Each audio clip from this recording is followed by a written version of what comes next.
Thank you. A lot interesting is already said.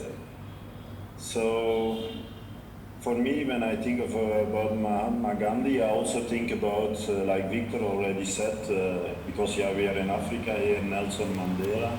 Both were lawyers and both were, in a way, reacting to a system, to a society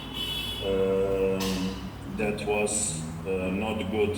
And when something is not good, that it is when something is created by humans, created by human minds, that doesn't contribute to the well-being of yourself and the well-being of others. So for me, Mahatma Gandhi, Nelson Mandela, Martin Luther King, all these people, Mother Teresa in India, they were acting to show that there cannot be one human being considered better than another human being.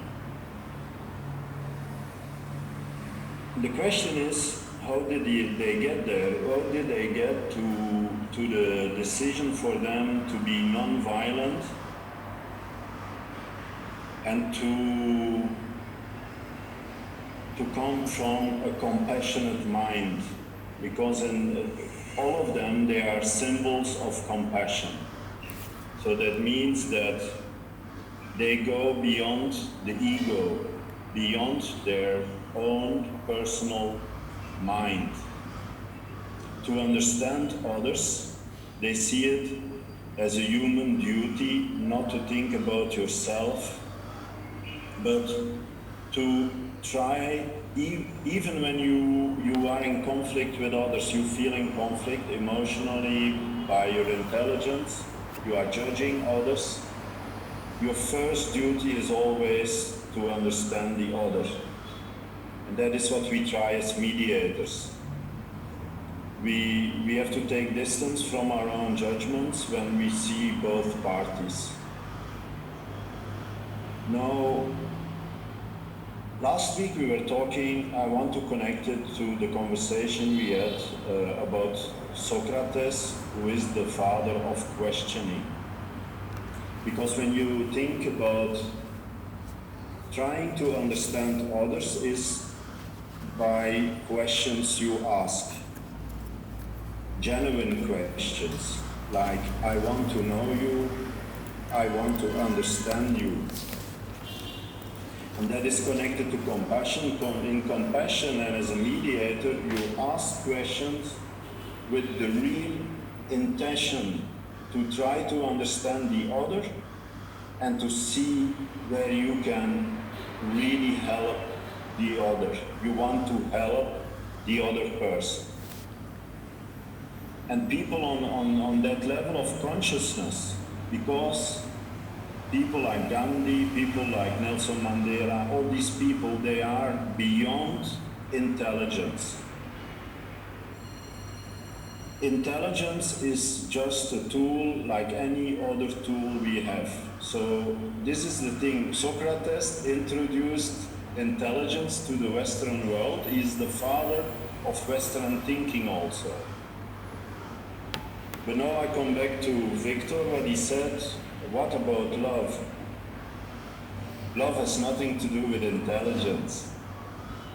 Love is beyond the mind. When you say you love Vikram, it could be interpreted in a negative way, but it can be interpreted beyond the mind, only from the heart and the soul also.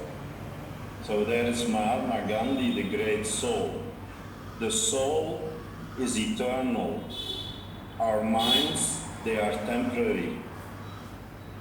So it's the connection you have with what is the universe, which was eternal, and the connection with what you have is temporary. The mind is temporary. And we have to be conscious of that. And as mediators, we have to be conscious that the mind of every person created is different. The perception of each person from what it perceives is different. That's why it's so important to try to understand the other person. Another conclusion is that it's very important to understand what is from the mind and what is not from the mind. Peace is not from the mind. Love and peace, they are beyond our human minds. And I am a coach also, so I do coaching of personal development, and I have these young people I coach, I do life coaching, and this afternoon they asked me, Stefan, you are from what religion? And I say, what do you think? And they say, I don't know. They don't know what religion I have.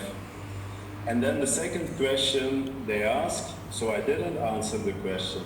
Somebody asked, what do you think is the best religion? And I said, this is a very interesting question.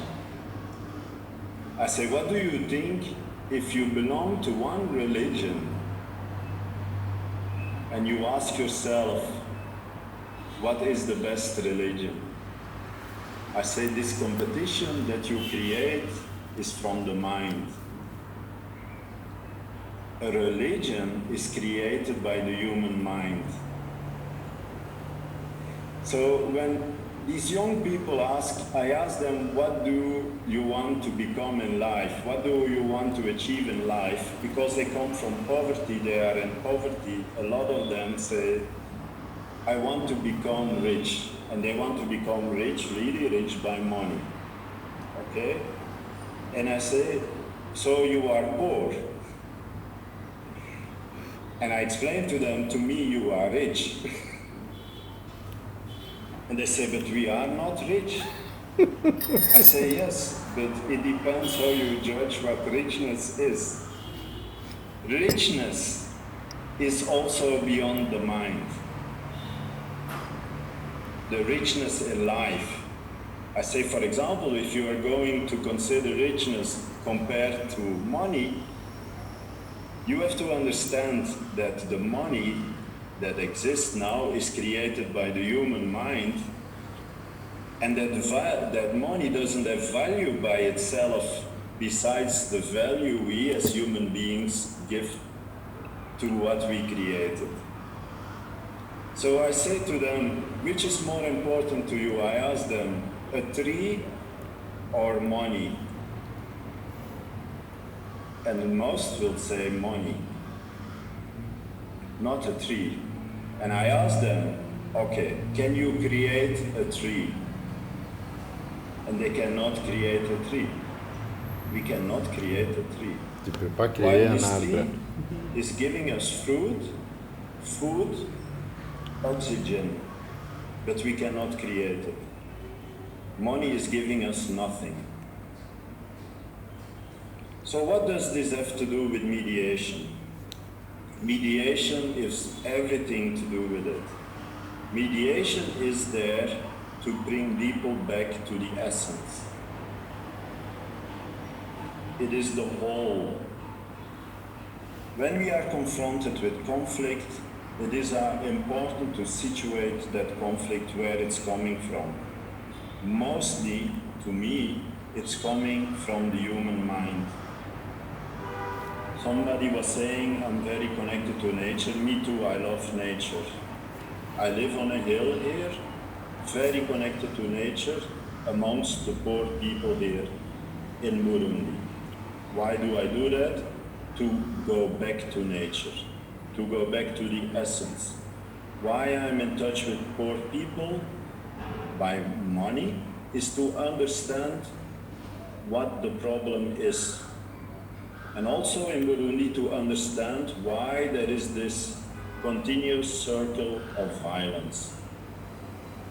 And this problem you cannot solve by giving money. You can solve this problem only by trying to understand the human mind of these people in the conflict without judging them. And the problem, the cause of most conflict is judgment.